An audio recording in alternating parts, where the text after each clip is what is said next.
there's this other piece that you brought up, which I really don't want to skip over, because many parents who are single do move through the world, as do single people who aren't partnered at all, that there's something slightly wrong with them or radically wrong with them. Right. And then, whether you're a single person and you'd like to be partnered, or you're a single parent, and they're often overlapping, this notion that you're somewhat inferior, that there's something not quite okay about you, and how that can permeate your family, even if your family is you and your one child. Right. So Right. let's talk about that for a minute.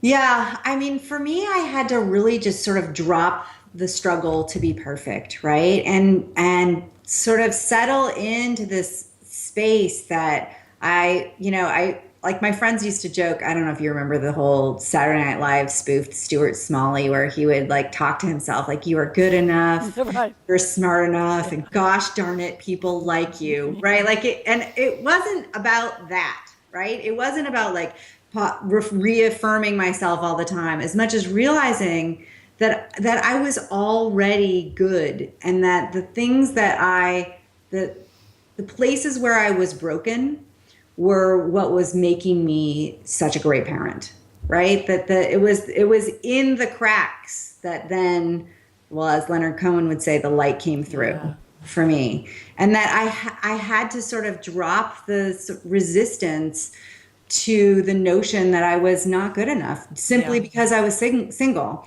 And for me, that I had to grieve the fantasy that staying married to Mike was the ideal, right? I had to the saddest thing for me about my divorce in many ways was sort of just grieving the idea of this sort of perfect family, that I could fit this, that I could be a part of this. And as soon as I had let that go, I grieved it. I, believe me, cried about it a lot.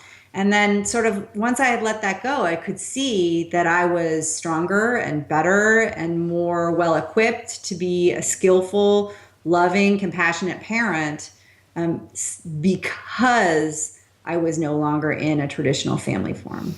And that's a hugely important piece, everyone, because without the grief, when you don't do that work, when you don't allow yourself to drop into the in your bones sorrow that this vision that you had for yourself and your children and your partner is not going to play itself out in the real world, then you show up in anger, in vitriolic behavior, in resentment toward your partner, in blame, in using kids to messenger things back and forth, in spitefully saying, no, you can't have them this weekend, for no good reason. It's like, without that grieving process at the end of a partnership, that's really fundamentally important. It may be the most important thing that frees us to then show up for our life as it is,